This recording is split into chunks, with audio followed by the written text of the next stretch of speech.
Assalamualaikum warahmatullahi wabarakatuh. Selamat pagi semuanya. Dan selamat pagi teman-teman dan bapak dosen. Perkenalkan, nama saya Bagus Tiadi. Dalam tugas ini riset operasional, hari ini saya akan membawakan topik tentang analisis kepuasan pengguna CapCut Pro dengan metode Business Framework. Di sini saya mencoba mengukur kepuasan pengguna tidak hanya menggunakan kerangka ukur yang sistematis yaitu Pisces. Langsung saja mari kita lihat latar belakang masalahnya di slide berikut. Yang pertama itu kita membahas latar belakang. Mengapa topik di latar belakang sangat penting untuk diangkat? Saat ini kita sedang berada di tengah fenomena meningkatnya kebutuhan konten video berkualitas tinggi, baik untuk kebutuhan bisnis, tugas kuliah, maupun personal branding di media sosial. Standar kualitas video terus naik. Kondisi ini mendorong sebuah isu urgensi di mana banyak pengguna merasa perlu untuk berlanggan CapCut Pro. Mengapa harus versi Pro? Menarik kan? Karena kebutuhan utamanya adalah untuk mengakses fitur premium yang lebih canggih dan yang paling penting untuk menghilangkan watermark. Semua ini dilakukan demi satu tujuan utama, untuk mendapatkan hasil yang profesional. Oleh karena itu, penelitian ini hadir untuk menguji apakah biaya berlangganan tersebut sebanding dengan keputusan yang didapat pengguna. Baik teman-teman, rekan-rekan sekalian, dan bapak dosen, setelah ini memahami latar belakang riset ini, kita akan masuk ke bagian perumusan masalah. Dalam penelitian riset operasional ini, saya memfokuskan kajian pada 4 poin utama. Pertama, saya ingin mengukur secara kuantitatif sejauh mana tingkat kepuasan pengguna CapCut Pro jika dibedah melalui variabel performance, information, economic, control, efisiensi, dan service. Yang kedua, kita akan mengidentifikasi apa yang menjadi nilai unggul atau kekuatan utama aplikasi ini, sekaligus menemukan titik lemah atau hambatan operasional yang sering dikeluhkan pengguna. Dan yang ketiga, yaitu riset ini bertujuan untuk merumuskan langkah konkret atau rekomendasi perbaikan sistem agar operasional aplikasi menjadi lebih optimal di masa depan. Dan yang terakhir, secara khusus saya ingin membuktikan apakah investasi biaya langganan pada fitur Pro benar-benar memberikan dampak efisiensi kerja yang nyata bagi para kreator konten dibandingkan versi standarnya. 4 pertanyaan inilah yang akan menjadi landasan seluruh analisis yang saya paparkan di bab selanjutnya. Selanjutnya saya akan menjelaskan mengenai tujuan penulisan dari makalah riset operasional ini. Tujuan ini terbagi menjadi 2 kategori utama, yaitu tujuan umum dan tujuan khusus. Secara tujuan umum, penelitian ini dilakukan untuk mengukur dan mendeskripsikan secara objektif sejauh mana tingkat kepuasan para pengguna aplikasi CapCut Pro melalui kacamata 6 dimensi Business Framework. Adapun secara tujuan khusus terdapat 4 poin penting yang ingin dicapai. Yang pertama yaitu untuk mengidentifikasi berbagai kendala teknis maupun operasional seperti masalah lag atau isu privasi data yang sering dihadapi oleh pengguna di lapangan. Yang kedua, untuk menganalisis secara mendalam apakah fitur-fitur eksklusif pada versi Pro ini benar-benar memberikan peningkatan efisiensi kerja yang signifikan jika dibandingkan dengan pengguna versi standar. Yang ketiga, riset ini bertujuan untuk memberikan rekomendasi strategis bagi pihak pengembang agar dapat melakukan optimasi sistem secara berkelanjutan berdasarkan data yang akurat. Dan yang terakhir, melalui tulisan ini saya berharap dapat memberikan edukasi kepada pengguna mengenai cara mengoptimalkan sumber daya perangkat berdasarkan prinsip-prinsip riset operasional agar pengalaman mengedit menjadi maksimal. Dengan demikian, tujuan ini diharapkan dapat menjadi panduan dalam mengevaluasi efektivitas sistem CapCut Pro secara menyeluruh. Dan selanjutnya kita akan membahas landasan teori. Dalam penelitian ini, saya menggunakan 4 pilar teori utama untuk membedah kualitas sistem aplikasi CapCut Pro. Yang pertama, Riset Operasional Teori TAHA tahun 2017. Teori ini menjadikan fondasi utama karena riset operasional berfokus pada penerapan metode ilmiah untuk mengalokasikan sumber daya secara efisien. Dalam konteks ini, kita melihat bagaimana sumber daya perangkat dialokasikan untuk menghasilkan output video yang maksimal. Yang kedua yaitu sistem informasi.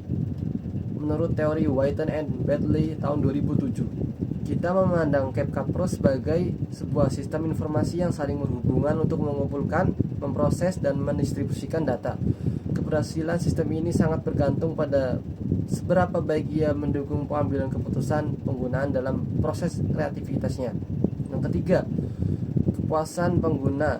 Menurut Kotler dan Keller tahun 2016, merujuk pada Kotler dan Keller, kepuasan adalah persepsi subjektif pengguna setelah membanding kinerja produk dengan harapan mereka. Jika fitur-fitur Pro melampaui ekspektasi kreator, maka loyalitas terhadap aplikasi akan tercipta. Yang keempat, manajemen operasi. Menurut Heiser dan Render tahun 2020, teori ini menekankan pentingnya pengambilan keputusan berbagai data kuantitatif. Dalam makalah ini, manajemen operasi digunakan untuk mengevaluasi apakah proses produksi video di CapCut Pro sudah mencapai titik optimal atau sudah terdapat hambatan teknis yang perlu diperbaiki. Yang keempat, teori ini saling berkaitan satu sama lain dalam membentuk kerangka analisis yang komprehensif untuk penelitian ini. Dan yang selanjutnya, mode atau kerangka berpikir. Saya akan memaparkan model atau kerangka berpikir yang mendasari penelitian ini. Sebagaimana yang terlihat pada diagram alir di layar, riset ini dibangun untuk melalui 5 tahapan sistematis untuk mengevaluasi efektivitas sistem CapCut Pro. Yang tahap pertama itu input. Kita mulai dengan mengidentifikasi sumber daya yang tersedia, yaitu spesifikasi perangkat seperti RAM dan kapasitas memori pengguna, yang kemudian disandingkan dengan ekspektasi fungsional dari para kreator konten. Yang kedua itu proses. Di sini kita fokus terhadap operasional fitur-fitur berbasis kecerdasan buatan atau AI yang menjadi keunggulan utama versi Pro, seperti proses upscaling, rendering, video resolusi tinggi, dan fitur auto caption otomatis. Yang tahap ketiga yaitu evaluasi. Inilah inti dari penelitian saya, di mana seluruh proses tersebut diuji menggunakan 6 variable pieces framework. Dan yang ke tahap keempat yaitu output. Dari evaluasi tersebut dihasilkan sebuah output berupa kualitas video profesional dengan tingkat efisiensi waktu pengerjaan yang dirasakan langsung oleh pengguna. Yang kelima yaitu optimisasi. Sebagai penutup, memberikan rekomendasi, perbaikan, serta langkah nyata untuk mencapai keseimbangan sistem antara kecanggihan fitur dan sistemabilitas perangkat. Melalui kerangka berpikir ini, kita dapat melihat bahwa setiap elemen dalam CapCut Pro saling berkaitan dan untuk menciptakan sebuah ekosistem pengeditan video yang optimal. Teman-teman sekalian dan Bapak dosen, mari kita masuk ke bagian metode kajian untuk melihat bagaimana dalam riset ini dikumpulkan dan diolah secara ilmiah. Jenis kajian. Penelitian ini menggunakan pendekatan kuantitatif melalui metode survei deskriptif. Pendekatan ini dipilih agar saya dapat menggambarkan tingkat kepuasan pengguna dalam bentuk data numerik yang objektif. Yang selanjutnya itu sumber data. Data Premier dalam penelitian ini diperoleh langsung oleh 100 responden yang merupakan pengguna aktif aplikasi CapCut Pro. Selanjutnya itu teknik sampling. Saya menggunakan teknik purposive sampling. Kriteria atau syarat utama bagi responden dalam riset ini adalah mereka harus memiliki pengalaman mengedit video menggunakan CapCut Pro minimal 3 bulan terakhir guna memastikan validitas data berdasarkan pengalaman nyata. Dan selanjutnya itu instrumen. Saya menggunakan alat ukur yang digunakan adalah kuesioner digital dengan skala Likert 1-5. Skala ini memungkinkan kita mengukur degradasi pendapat responden, mulai dari sangat tidak puas hingga sangat puas. Yang selanjutnya yaitu analisis. Data yang terkumpul kemudian diolah menggunakan statistik deskriptif dengan perhitungan skor rata-rata atau mean pada setiap dimensi pieces. Hasil rata-rata inilah yang nantinya akan menentukan kategori kepuasan aplikasi ini secara operasional. Dengan metodologi ini diharapkan hasil penelitian saya memiliki akurasi yang tinggi dengan mempresentasikan kondisi kepuasan pengguna sebenarnya. Dan selanjutnya saya akan memasuki bagian inti dari penelitian ini, yaitu analisis hasil variabel pieces khusus untuk layanan CapCut Pro. Analisis ini bertujuan untuk melihat bagaimana fitur premium mempengaruhi persepsi kepuasan pengguna. Yang pertama, analisis ekonomi. Pada variabel ini, responden memberikan skor sangat tinggi. Pengguna merasa puas karena dengan biaya langganan sekitar 129.000 per bulan, mereka sudah mendapatkan fitur AI tingkat tinggi, sudah seperti vocal isolation dan body reset. Dalam riset operasional ini disebut sebagai optimalisasi nilai guna, di mana biaya yang dikeluarkan jauh lebih rendah dibandingkan membeli lisensi perangkat lunak desktop profesional yang harganya jutaan rupiah. Yang kedua, analisis kontrol. Terjadi peningkatan skor yang signifikan berkat integrasi cloud storage hingga 100 GB. Fitur ini memberikan jaminan keamanan data dan sinkronisasi otomatis lintas perangkat, sehingga profesional yang memiliki jadwal produksi padat yang tidak perlu khawatir kehilangan proyek yang mereka. Yang ketiga, analisis efisiensi. Efisiensi diukur dari kemampuan AI menggantikan proses manual yang rumit. Contoh utamanya adalah fitur AI video upscaling yang mampu menjernihkan video secara instan. Jika dilakukan manual, proses ini memakan waktu berjam-jam. Namun dengan CapCut Pro, efisiensi waktu produksi meningkatkan secara masif. Yang terakhir, analisis kinerja performance. Meskipun fitur Pro sangat canggih, performanya sangat bergantung pada spesifikasi perangkat keras pengguna.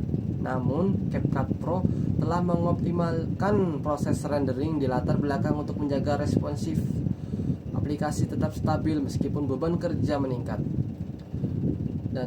Dan keseluruhannya, analisis ini membuktikan bahwa CapCut Pro berhasil menyeimbangkan kecanggihan teknologi dengan nilai ekonomi bagi para kreator.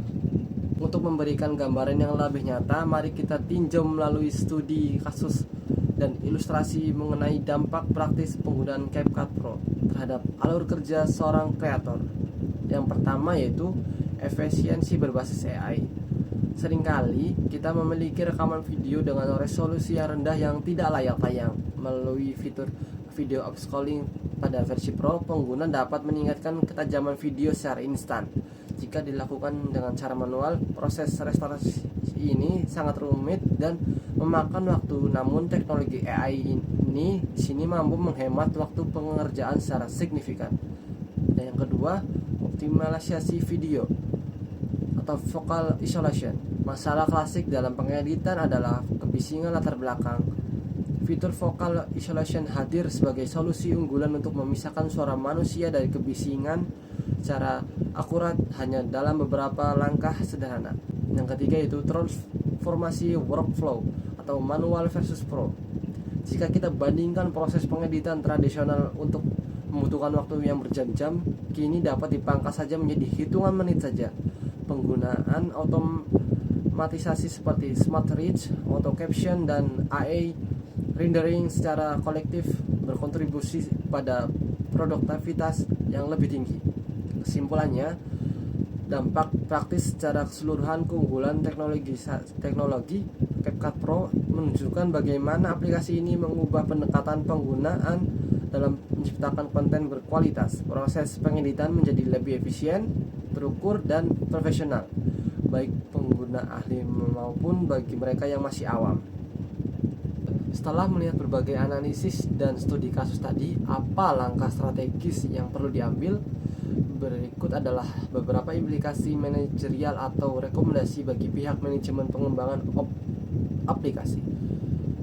Yang pertama itu optimalisasi algoritma. Mengingat adanya kendala teknis pada beberapa perangkat pengembangan algoritma, rendering yang lebih ringan adalah prioritas utama agar fitur Pro dapat dinikmati lebih lancar oleh pengguna dengan berbagai spek perangkat. Dan yang kedua itu keamanan data. Penguatan fitur keamanan data atau variable control harus terus ditingkatkan untuk menjaga loyalitas pengguna profesional yang menyimpan aset berharga mereka di cloud.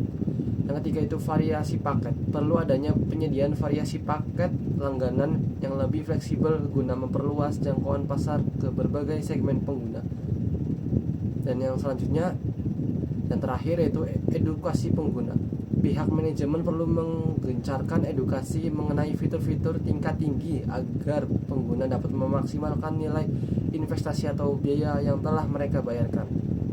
Bapak dan rekan-rekan sekalian, sebagai penutup dari pemaparan ini, izinkan saya menyampaikan kesimpulan dari hasil penelitian yang telah dilakukan. Yang pertama itu tingkat kepuasan. Berdasarkan hasil analisis Business Freeport, tingkat kepuasan total pengguna CapCut Pro berada di kategori puas dengan skor rata-rata 4,09. Selanjutnya itu keunggulan utama. Nilai tertinggi ditemukan pada aspek ekonomi sebesar 4,05 yang membuktikan bahwa aplikasi ini memberikan rasio biaya dan manfaat yang sangat optimal bagi para penggunanya. Yang selanjutnya itu integritas data. Keamanan dan integritas data pengguna juga dinilai semakin baik berkat dukungan kapasitas penyimpanan berbasis cloud sebesar 100 GB yang mampu mendukung kebutuhan kreator modern. Dan selanjutnya itu rekomendasi strategis untuk menjaga dan meningkatkan kepuasan ini di masa depan. Penelitian ini merekomendasikan implementasi optimalisasi sistem yang lebih ringan untuk perangkat kelas menengah serta penyempurnaan kebijakan keamanan data secara berkala. Demikian kesimpulan yang dapat saya sampaikan. Dengan ini saya menyatakan bahwa CapCut Pro telah berhasil memenuhi ekspektasi pengguna dalam mendukung produktivitas konten digital secara efisien.